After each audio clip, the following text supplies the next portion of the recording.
Fight and Talk back again, and today I'm delighted to be joined by the King of Middlesbrough, George Hardwick, ahead of his bout against Abdul-Kareem Al-Selwady on Dana White's Contender Series. George, we're only, a couple of weeks out now. How nice is that here? How nice does that sound? Yeah, it's brilliant. It's the last hard week of training. Got my last proper uppity spars in last night. As usual, the last hard spar, the last round of sparring. Every fight camp is with Abdul Mohammed, our coach, who retired 10 years ago or something like that, and he still spars and wrestles more than anyone. But everything's been going good, everything's been going to plan, and I mean, what an opportunity this is for you, isn't it? Yeah, it's when you're kind of in the trenches training every day, you don't really think about the opportunity as much, but I'm sure I'll think about it on that 10-hour flight next week. On that training side of things then, look, it's been a little while since you've trained for a 3-rounder. Your fights have all been title defenses. So what changes in terms of both preparation for a fight and ultimately, I guess, the training that you're doing going into this 3-rounder? See, obviously you change the amount of rounds. So say I have a sparring session or the position pads type stuff, like the Shark Tank stuff, where you're going between bad position and then hitting pads.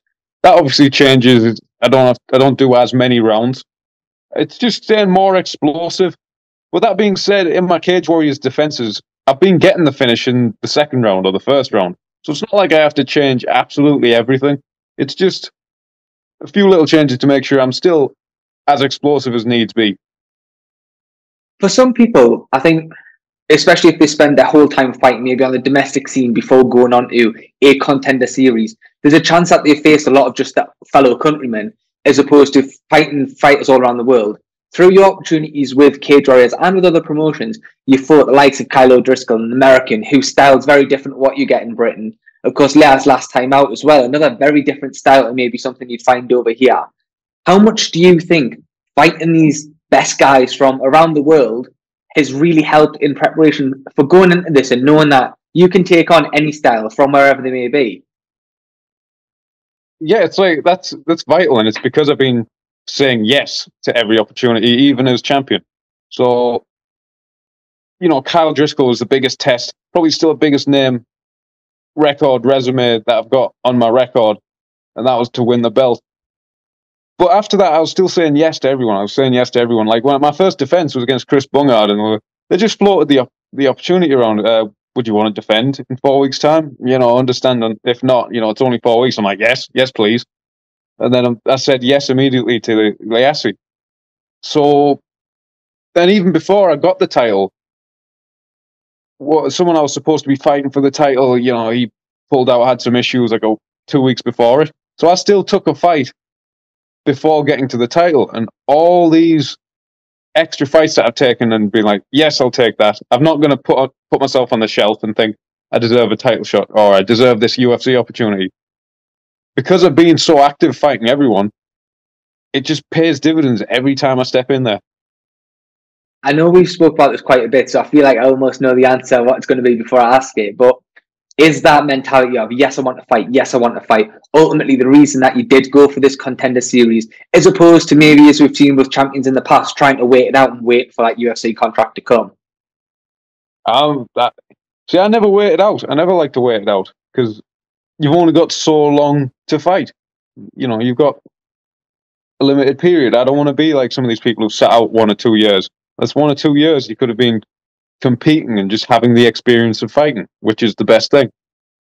Yeah. So I got the opportunity through. I have a look at it. I asked my coach Abdul, and Abdul's just like, "Yeah, go to America, knock him out. Easy as that." I'm like, "Yeah, easy as that." If you look at Abdul-Kareem, of course, your opponent, what do you sort of make of Abdul going into this fight? I think he's on a 4-fight win streak, 2 first-round finishes, 2 unanimous decisions victories in his last 4. What do you make of him as an opponent? I think he's a very skillful opponent. He's got, and it's very admirable. He had 2 KO losses on the bounce. Mm-hmm. So people might say suspect chain. He did legit. He took a spinning back elbow, not spinning knee, a knee to the face. Legit hard shots that would put people out. So, but it's admirable he came back and he's on his streak now. He's on his 4-fight win streak. But he is kind of the boxer wrestler type archetype of fighter. He's someone from day one. That's the kind of fighter you're preparing for since day one. So as soon as you step into an MMA gym, you're preparing for someone like that. It's not like I'm suddenly fighting some southpaw karate black belt who does Imanari rolls after every third jab and then does origami on Wednesday and plays, I don't know, Pro Evolution Soccer 6 on Thursdays. He's not like some completely new collection of skills. It's like a standard set of skills, but he is very effective with them. And I know, obviously, just before, it might have been around the time you were getting announced for the series, yourself, Harry, and of course, Auburn Elliott's on the series later on in the show. But you went out to Vegas. What was that experience like for you? Yeah, it was because the flew us out for media, so it was only about a day and a half, and probably spent as many hours in airports and on airplanes and coaches and what have you, than we did actually in Vegas. But it was brilliant just to see Vegas, to just have the eyes open, to see it all. And what was amazing was, because of the way the flights worked out, we managed to get a training session in, a sparring session in at Syndicate MMA, and that was just a brilliant experience as well. Yeah, so let's quickly touch on that then as well. I know David Grant was out there at the same time as you. Big John Woodman's, I mean, he's such a well-known coach now. What was that like, getting out there and getting the rounds at Syndicate? Yeah, it's brilliant. They've got a brilliant training atmosphere. They've really got, like, they hit the nail on the head correctly with sparring. Some gyms it's just like a big open mat tear up.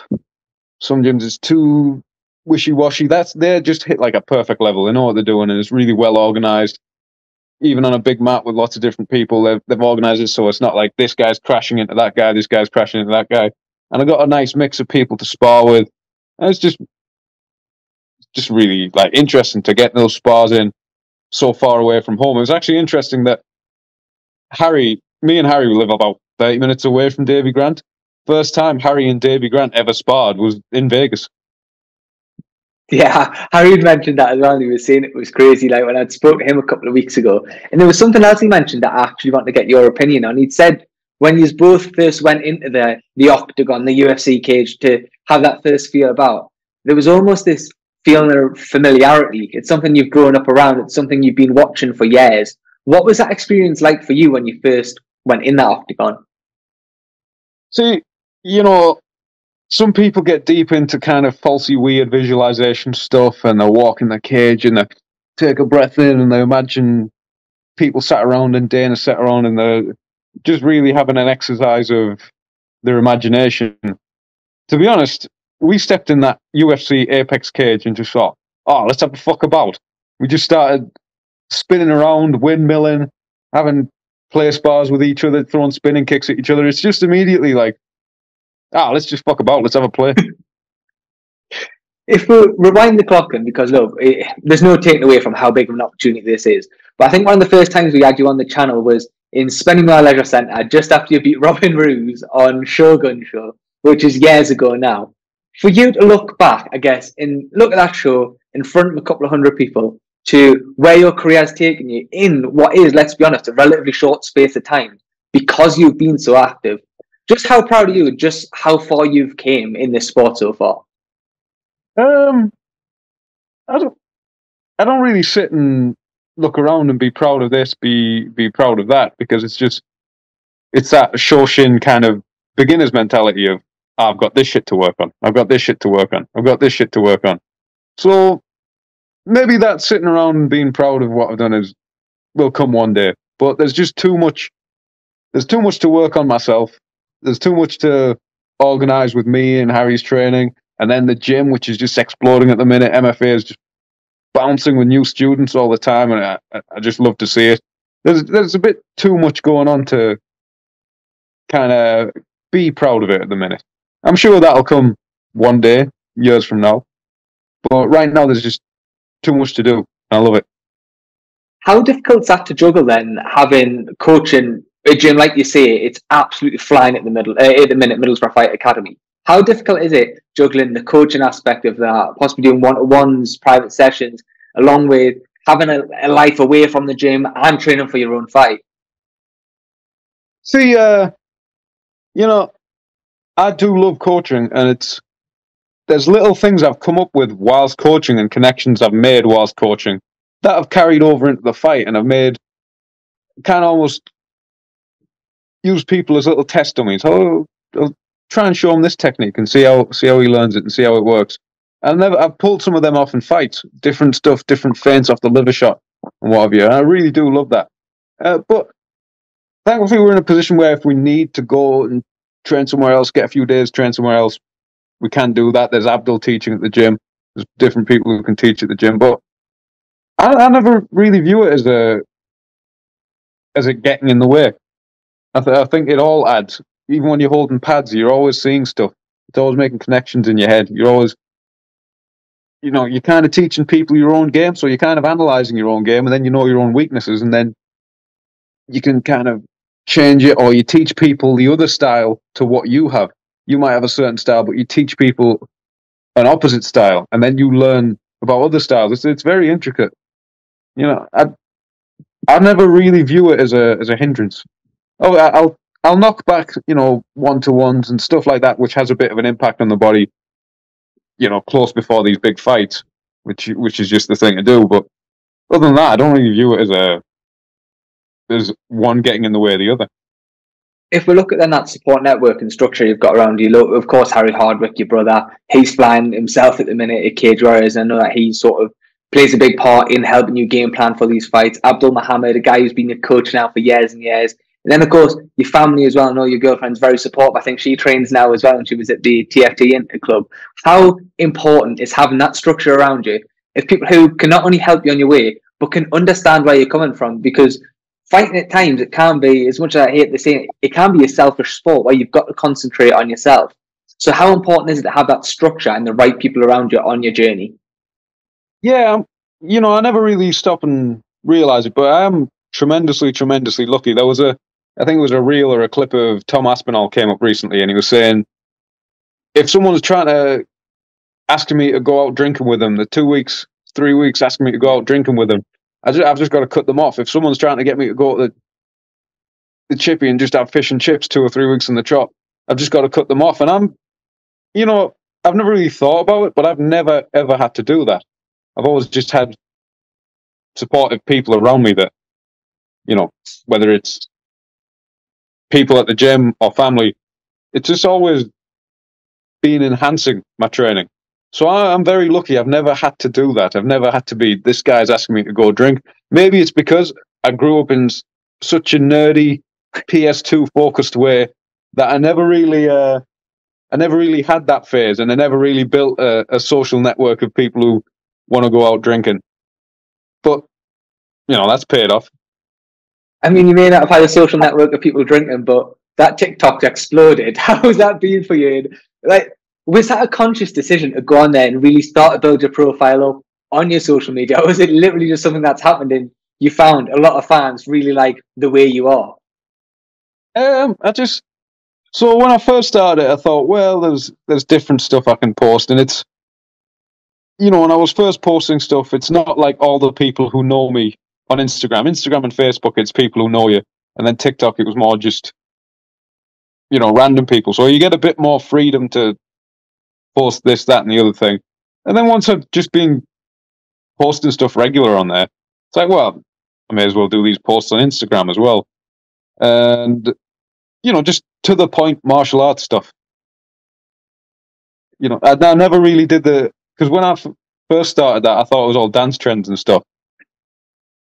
But when I just started putting to the point martial arts stuff on, this is quite fun to make, because you get the whole kind of little creative process of thinking about the video, making the video, editing it, putting it out there, and then getting the response in this incredibly quick time.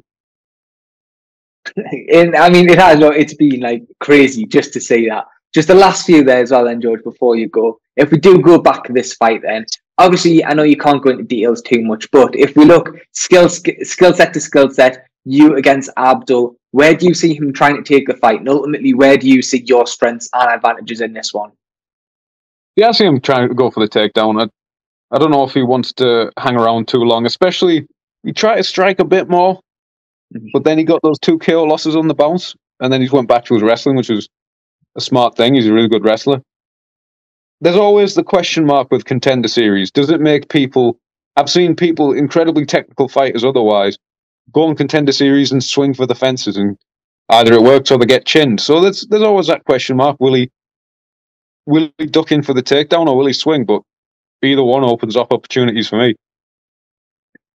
Last one then, I've got to ask you about him because it's the only loss on your resume. Former foe, now turned friend, of course, Madars Flaminis. Absolutely smashing it at the minute. Cracking win from there as well, on the same card as Harry. What did you take from that loss? Because you've been on a tear yourself since then. And what should be next for Madars as a former champion, of course, of Cage Warriors? So first things first. The next thing for Madars is a title shot. He needs a title shot. I don't know who the guy is. Reese McKee's vacated the belt. Congratulations to him. He's back in the UFC where he deserves to be. I'm not sure who, but one side of the next welterweight title fight should 100% be Madars Flaminis. In terms of what I took from the loss from him, it was a brilliant 3-round fight where there's just loads of information to learn stuff, and there was no I've took a loss, I'm gonna mope around, feel sorry for myself, I'm gonna be such a darn it. I had a good fight, and I was sick that. And it was literally 9 a.m. Monday morning, so I had the fight Saturday night, 3-round war. I have a curry at midnight. I have tequila and curry, which is quite a combo on the digestive tract. And then 9 a.m. Monday morning, because I thought, well, in the fight, my hands, I was landing punches, but it was just stiff. I felt my shoulders gassing out and burning whilst I was throwing these punches. I need to work on my boxing. And I got Leon, who hadn't even been training at MFA too long. He'd done a bunch of boxing fights, but he hadn't trained at MFA too long. He was quite new to MFA. I'm like, Leon, hold some pads for us. I need to be able to relax my shoulders. Correct us if this elbow flares out, if that back foot comes off the floor, just correct us straight away. And I just got into working my boxing straight away. And it's paid dividends. These past 8 fights, they've pretty much all been won by the hands. Yeah, what a journey it's been up to there. Then final one, I've got to ask you before you go. For fight fans who may not have seen a George Hardwick fight, what can they expect from you in 2 weeks' time? And of course, can I get a prediction off you for how you see the fight going? So, pressure, body shots, calf kicks, all the nice stuff. Prediction, a second round finish should make sense. Let's see, with his approach lining up with mine. But each time I get a finish, I always go into a fight imagining that I'll never finish the opponent. They're just going to take shots all night, and then that doesn't happen. They get finished. So, second round finish. I had to put a stamp on it, second round finish. Perfect. I hope as well, mind, in your time out in Vegas, you managed to scout somewhere out for a Palmo for you and Dana if you get this contract. There's not going to be the real Palmo. There's Parmesans, and me and Harry had a Parmesan last time we were in Vegas. Well, the only time we were in Vegas for the media, because it was, thankfully, they brought us out 9 or 10 weeks out or whatever it was. So we had that. I had that safety cushion of where I could eat what I wanted pretty much, and I had a Parmesan. It's a bit of a stodgy experience, the American Parmesan. It's not like the beautiful golden brown, crispy, bechamel-laden Manjaro's top of the food chain stuff. It's nice, but then it's served with spaghetti and garlic toast. It's not the same. You need big Manjaro's Parmo, size of a bin lid, sizzler sauce, garlic mayo. I actually had one on Saturday. I'm this far ahead of weight. I'm 2 weeks out, but I'm this far ahead of weight. You know what? My body just needs protein after that hard week of training. So I had a full spicy bolognese Parmo from Manjaro's on Saturday night.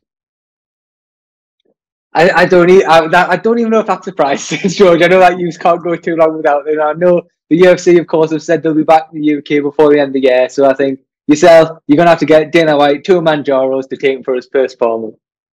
Absolutely. That'd be the best Fuck It Friday ever. It absolutely would, yeah. Look, George, thank you so much for your time, mate, and all the best out in Vegas in a couple of weeks. Thank you for having me. Thank you, mate. Cheers.